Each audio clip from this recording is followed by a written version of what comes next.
Webukeredde ng'omuvubuka yavuddeyo ne yeesomanga munnange we yabadde mukwano ne Maama Fiina ebibye bibi tubikuleetedde. Webukeredde nga Honorable Seginyo oluvannyuma lw'okulangirira nti naakomawo 2026 ate embeera eyongedde kutabuka. So nga ate webukeredde nga tukuleetedde ebyavudde mu kulonda mu Kisolo. Akakiiko k'ebyokulonda kaliko byekoogedde era ne kalangirira n'omuwanguzi. Era webukeredde munnange nga Shalom ayisiddwamu eggaali. Nsonga ki? Nsonga za kuwalampa Prima mukyala wa Jo Stede. Ate era webukeredde nga munnanga ate Prima avuddeyo n'atabukira bubi nnyo Jo Stede nagate era tugalina. Nsonga ate webukeredde poliisi ekyatubidde n'abaana abawerera ddala 3 nga bazadde baabwe tebamanyi gye bali. Ago n'amalala mangi ge tukuleetedde olunaku olwaleero mu kanyumiro kaffe aka webukeredde. Buli kumakya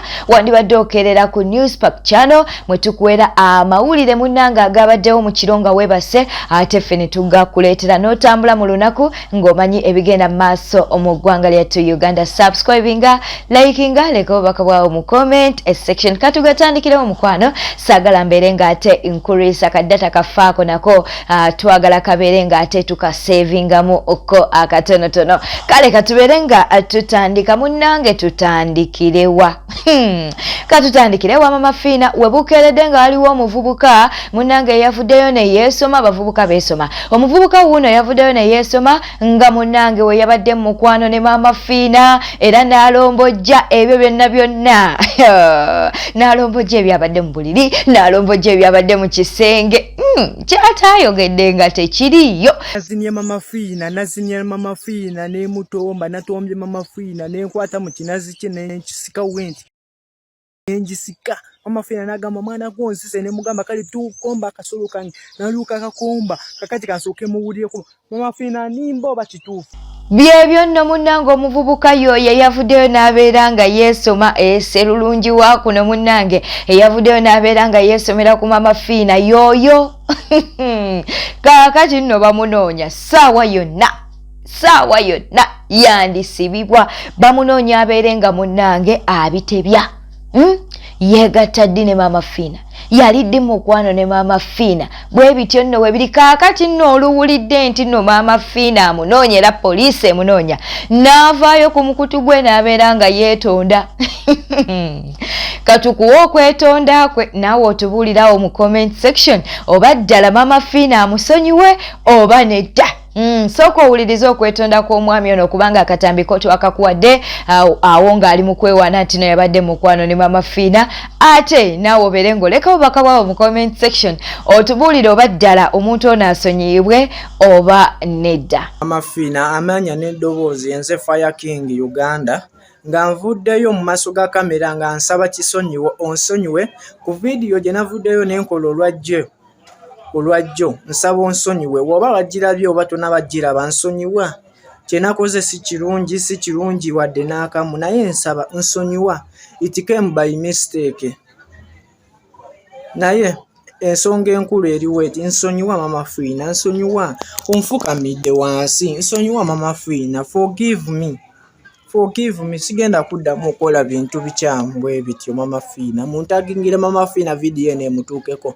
Weebale kuba nti no mukwano weekumira ku News Park Channel, leka obubaka bwawo mu comment section. Ate nga tetuneeyongerayo vidiyo eno sooka ate ogiwe like. Kale katubeere nga tweyongerayo munnange webukeredde nga munnange Honorable Segirinya ebibye si birungi. Jjukira nti ono yavaayo n'alyoka alangirira nti 2026 ab'Ekawempe mumulabiranga ddala. Kaakati munnange oluvannyuma lw'okulangirira ate omusajja olowooza tazzeeyo ku ndiri. Wetwogerera nga Honorable Segirinya bambi agetufuna no ku News Park Channel munnange si malungi, embeera si nnungi nnyo, yazzeeyo ku ndiri oba mukosefu oba munnange ate obulamu bwazzeemu okutabuka oluvannyuma lw'okulangirira nga bwakomawo 2026. Wabula ate abantu abamu bavaayo ne bagamba nti Honorable Segirinya olw'obulamu bwo n'okuba nti no tukyakwagala ng'oli mulamu ebyokwesimbawo bireke. Abamu batyo ebavaayo ne balyoka boogera naye nga ye yagamba nti 2026 ab'ekawempe mumulabiranga ddala naye wetwogerera ng'ate munnange obulamu butabuseemuko katwongere okuba nti no tumusabira ekawo mu comment section tubeere ng'ate tumwagaliza okusuuka obulungi. Webukeeredde ng'essaala zo munnange zitabuse ku mutimbagano ate ono ye essaala ye gye yasabye yabadde siriyasi nnyo. Ono ye yabadde siriyasi nnyo abalala nno babadde babisaagiramu naye ate ono munnange ebintu yabinyiigiddemu nnyo. Oluvannyuma lwa Pastor Lozias Bujingo okuvaayo n'abeera nga asaba buli lunaku essaala enkambwe munnange ate waliwo omu ye avuddeyo tasabye ne basaba essaala ye ebadde enkambwe ebadde yakaamulali nnyo. Katubeere nga tugikuwa mukwano gwange omulungi ono avuganya na Pastor Bujingo ono bandibadde katuuti keekamu ono asaba n'onaasaba onaasaba n'onaasaba we bandikoze chachi yaabwe abantu babiri chachi yandibadde y'amaanyi. Omuwala asabye essaala n'entya namu neŋŋamba bannange ono ate ye ng'essaala zaasabye enkambwe nnyo katubeere nga tumukuwa. Ayi mukama kabaka wa bakabaka watugamba okusonyiwa ne tusonyiwa Bujingo tumusonyiye kimala ebbanga ddene mukama Bujingo akuswaza mukama katonda wange kabaka wa bakabaka leeta amaanyi go leeta ekitiibwa kyo obwa katonda bwo buse munnange nsindika omuliro nsindika faya nsindika amazzi nsindika ennyanja mu maka ga Bujingo nsindika ebyonziira mukama katonda wange kuŋŋaanya amaanyi go gonna olage Bujingo omuliro omulage ekyokya mukama ebigambo bino byengenda okwogera bigenda wa Bujingo ebigambo bino mukama bitegeka amaanyi mukama watugamba alikukowoola alikutenda amaanyi alijja gy'oli alikonkona ku luggi lwo mukama olimuggulirawo tutuno tukonkona tuli ku luggi lwo mukama tusaba otuggulira mukama twala faya twala omuliro wa Bujingo alhakumoti takasulu atazulu sumuli makabiri kala saufataramuna summa kala saufataramuna kala lautaramuna imalu yakina latarauna alujaimu summa la tuzaluna aina enzimu yauma yenzini aini naimu mukama sindika amaanyi wa Bujingo sindika wa kabaka mukama gwe mwennyini gwaba mwekolerako kubanga ali ku linnya lyo lyaswaza mukama nsindika omuliro nsindika amaanyi nsindika omuliro muliro wa Bujingo nsindika muliro wa Bujingo nsindika amaanyi wa Bujingo nsindika omuliro fire wa Bujingo nsindika amaanyi ga mukama omwoyo gwa mukama okuteneza kwa mukama kugende wa Bujingo kumukwateko emirambo tukoye ekimala Bujingo mukama muntu wa sitaani nawo okiraba atwonoonye ayonoonye abantu endiga nyingi ezitategeera mukama eziri maka ga Bujingo ezitategeera mukama zakutte. Ayi mukama kabaka wa bakabaka wagamba oyo aligoberera oyo yekka alibeeramu amagezi alikkiriza nga talabyeko mukama alibeera w'amaanyi tukkiriza wadde tetulabyeko tulina okukkiriza togenda kumulagako togenda kukola amaanyi wayilulikulli mukama Kiriza tubeere ng'ate tweyongerayo kubanga mangi ge tukuleetedde olunaku olwaleero webukeeredde ng'akakiiko k'ebyokulonda kavuddeyo ne kalangirira awangudde akalulu k'omu Kisolo okitegeera nno si mulala era nga gwe balangiridde ye Achiface Grace ono nga wa Independent yavuddeyo n'abeera ng'ate alangirirwa mu kiro ekikeesezza olunaku olwaleero ono nno munnanga addiriddwa munnakibiina kya NRM yakutte ekyokubiri ate munnanga awo ne dako owa Nup avuddeyo n'akwata ekyokusatu bwe biti ate bwe bigenze erudda eyo ne biwunzika nga munnange Achiface Grace munnange yawangudde akalulu ak'omu Kisolo kale twagala okubeera nga ffe tuyozaayoza bonna abeetabye ate mu kalulu kano ababadde beesimbyewo. Kiriza tubeere nga tweyongerayo munnange webukeeredde nga Shalom bamuyisizaamu eggaali omanyi Shalom ono ayogera nnyo okitegeera yes ayogera abamu bamwagala ate abamu tebamwagala kaakati munnange yasaagidde endowooza ate ku bizinensi y'omuntu oluvannyuma lwa Prima okuvaayo n'alangirira nga munnange waggaddewo restaurant ye nga waggaddewo olusaniya munnange ate ye Shalom yavuddeyo n'abuuza ekibuuzo nti Prima gaddewo olusaniya ki co-presenter nti gwomanyi lusaniya ki munnange Shalom n'avaayo n'agamba nti Prima abadde atunda ensaniya bbiri mbu olusaniya olw'emmere mbu n'olusaniya olulwenga omuntu maama nnyabo basabudde Shalom kye batamuvumye nga tekiriyo bamuvumye agamwa bamuvumye face tusooke tukuyise mu comment section tusooke tukuwe katambi katusooke tukuwa akatambi katusooke tukuwa akatambi naawe obeere ng'ate weegatta kwaba bali mu comment section. Lusaniya kyalina prima atunda ensaniya 2 yagadde lusaniya kyalina ensaniya 2 z'atunda prima ana lusaniya luno lwateekamu obutungulu lwadde afumba wali munyonyo ana n'olusaniya olulwe lwatambula nalo olusinza n'omukolera ssente. No prima luno lusaniya alujja mu buzibu olw'okufumba kwebulizabuliza mu money laundering naye nga ye lusaniya lutuufu nyini lwalina alutambuza Malaysia alutambuzaawa lwerumuyimirizaawo ne bizinesi y'ebizigo lwerumuyimirizaawo lwerumuvumya abantu lwerumuweerusa kubanga abantu baagala lusaniya lweru kati yagadde lusaniya ki mukama wange yagadde lusaniya olw'emmere nzo limbadde mmanyi ono emmere gyadde afumba lwe teruyinza kuwangaala. Akatambi nno keeko mukwano katukutwale mu comment section. Bavumye Sharomu kye batamuvumye nga tekiriyo. Comment section yeeyo mukwano ffe katubeere ng'ate tugikuwa naawe weesomeremu abamuvumye agamwa abamufumye abamu bamugambye bannange oyogera nnyo wali okozeeko ku bizinesi okuggyako okukuba oluseke omanyi lwaki omuntu munange bizinesi yagiggadde bannange Sharomu ye bamuyisizaamu eggaali. Bwe bityo nate webiri erudda eyo kkiriza tubeere nga tweyongerayo naye nga tetuneeyongerayo mukwano weebale kulaba mawulire gaffe mukwano gwafudde channel eno kyeri weebale kulayikinga eri gwe yakikozedde ate naba kubanga okikola vidiyo eno giwe like ate era leka obubaka bwawo mu comment section ojja kubeera nga otukoledde ddala bulungi nnyo. Kkiriza tubeere nga ate tweyongerayo webukeeredde nga prima munnange ayisizaamu eggaali taata w'abaana ayitibwa Josted. Prima kyatavumye Josted amwagaliza na kufa. Ono yettidde taata w'abaana agambye nti munnange nkwagaliza na kufa. Mukyala nno waatuuka okuba nti naayagaliza taata w'abaana b'okufa nga kiba kigenze wala. Omanyi Josted munnange yali yavaayo n'alaga nga we baayawukana n'ono girlfriend we naye ate kati bu vidiyo buli mu kuyitiŋŋana nga munnange balinga abazzeewo era bonna bali mu kuseka we bakola bu vidiyo we banyumirwa okitegeera nno mukwano kaakati munnange nga Josted ajja asaba Prima alabe ku baana nga musaba appointment nti munnange nsaba ompeeyo olunaku nzije nnone ku baana. Prima yatabuse Prima kyataavumye Josted nga tekiriyo nga wetuli mu kuba nti nate tukulaga screenshots ezo mukwano avuddeyo nalyoka agamba nti bannange mwegendereza abantu be muzaalamu abaana bammwe ne famire ze muzaalamu abaana kubanga ezimu bibyo mukwano ffe tukwa screenshot twagamba nti ffe tugakuwanga we tugafuna wano ku News Spark channel. Kale katubeere nga tweyongerayo munnange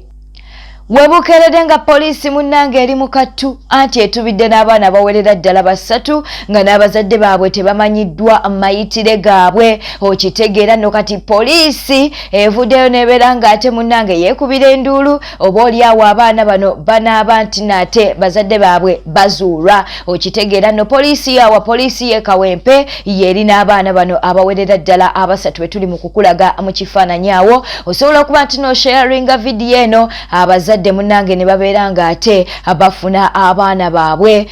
abazadde ne wabanga omanyi munnange abaana bano ng'obamanyi bazadde baabwe bali ku poliisi ate eye Kawempe bwe bityo nate webiri erudda eyo webukeeredde munnange nga Maama Fiina eriko byavuddeyo n'ayogera ku nsonga za Haji Ali katubeere ng'ate tubikuwa katuleme kuba nti nate tukulwisaawo katukuwa akatambi kano. Subscribinga likinga ate leka obubaka bwawo mu comment section video eno giwe like mukwano ate tubeerenga tweyongerayo munnange ebya Primera tebinaba kubeera nga bigwa penge avuddeyo n'abeera nga ate amutabukira amugambye nti munnange tolimba bantu business eno ya restaurant munnange wagigadde olw'ensonga nti nobadde tokyafuna bakasitoma penge bwatyo bwavuddeyo ate n'abeera nga munnange alangira Prima katubikuwe Imagada chagadde olusani ali abadde ali ayi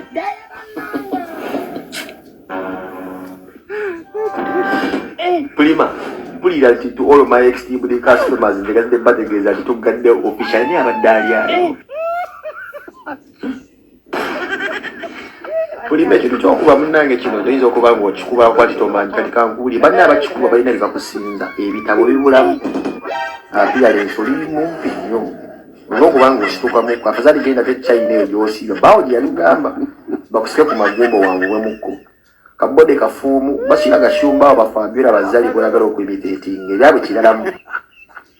sinze sisuubira ng'osobola okukola statement mu luzungu nga simpalika enkondo nespanninga for eddakiika 5 ate n'ekirala jositedon yasinza okukuleetera obuzibu wamukkiriza oba wagaana okumubuulirira ntalinayo kyabyewaabwe emachini balinayo akasabo ke yayokya nayingira obusiraamu oba basheeka bamugamba mugenda oyokya amasiriki nayokya amasiriki ayingira obusiraamu n'okuva jositedon yayingira obusiraamu nayokya ebintu bya jjajjaawe taddanga eddalu lye yagwa atutegedde ate w'abaana agwa eddalu batatera mulaba katwe nga lyakalooli oddusa omansiza bizinesi ogiggaddewo ogamba mbu ogenda kukola birala obirwa byogenda okukola ani yagamba nti nno kale tukitegedde to all esteemed customers naye tebawulidde kuba tebaliyo mu Uganda munnange omuntu aggalawo bizinensi ye n'ennaku nnyingi naye ate abantu ne batandika okuba nti no bamusabula obusabuzi nga wolabye pengepenge ate watabadde na bigambo birungi eri Prima naye yo katuveeyo mukwano gwange omulungi kansubire nti wa subscribe dda kansubire nti no ate n'akadeeka notification wakataddeko dda kiriza tubeere nga ate tweyongerayo munnange Wisdom kayavuddeyo n'atabukira Pastor Alozias Bujingo lwaki amutabukidde amutabukidde olw'essaala zino munnange zaali mu kusaba buli lukya okitegedde no kaakati Wisdom kaye wano no wasinziridde n'abeera ng'ate asabula Pastor Alozias Bujingo naye nga musabula Pastor Alozias Bujingo njagala okubajjukiza nti full figure yatutegeezezza nti Pastor Alozias Bujingo embeera gy'ayitamu si nnungi era nga bwe bakugamba nti no yejje mu bulamu bw'ensi eno munnange towakana kale katukuwate akatambi ka Wisdom kaye Bujingo okimanyi nti oli mubi Bujingo ku ngalo zo kuliko emirambo egyo olina omulambo gwa Richard olina omulambo gw'omukyala yafiiridde mu kkanisa kati Katonda omuyise fala mbwawulirize essaala y'ababi Bayibuli egamba Katonda ajja ku kitanda ekirongoofu ekitanda ky'abafumbo Katonda akita kirongoofu era kikkako Katonda baba akola ki okulaba abalongoofu abafumbo nga balongoofu bampeta beebasi nange simanyi kati gwe Bujingo oyagala tusirwalyako nti Katonda asobola okukka ku kitanda kyo ne makula nga Teddy Naluso amuleka eri ow'empeta gwe Bujingo totusirwalirako Katonda tasobola kukka ku kitanda kyo ng'oli ne malaya makula buli omu gwe yayisangamu eggaali naawe wuyo n'omwana mwediribanze mu kitanda mu binaabiro wansi ku kapeti akyaganye muri awo nammwe mutukanga Bujingo wuliriza n'onoosaba n'owagganira abasiraamu baawe Kawempe kubanga waddira emizindaalo n'ogitunuza mu ruumu mu nnyumba ya Mutumbe yaliko MP we Kawempe bonna abasiraamu abali awo wasuula ekyaki yali awo bagita Evangelical Church wagitunuzamu omuzindaalo gw'amaanyi wuliriza gwe Bujingo Katonda tasobola kuwulira ssaala z'ababi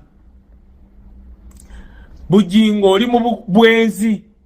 osiba weerigomba ne makula Bayibuli egamba Katonda kakukita ekitanda ky'abafumba abalongoofu Katonda tasobola kukka ku kitanda kyo ng'oliko ne malaya gw'ompulira gwe Bujingo kati essaala zo zisabe empola ng'oddamu amagezi nti essaala ezo kujjako okwogganira abantu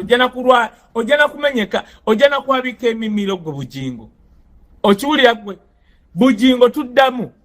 Katonda tasobola kuddira muntu nga mu ngalo zo mulimu emirambo ebiri Bujingo oli musi Richard tukyamubuuza yafa atya mbu Richard baakuba amasasi Katonda n'angamba ka n'engwa Dave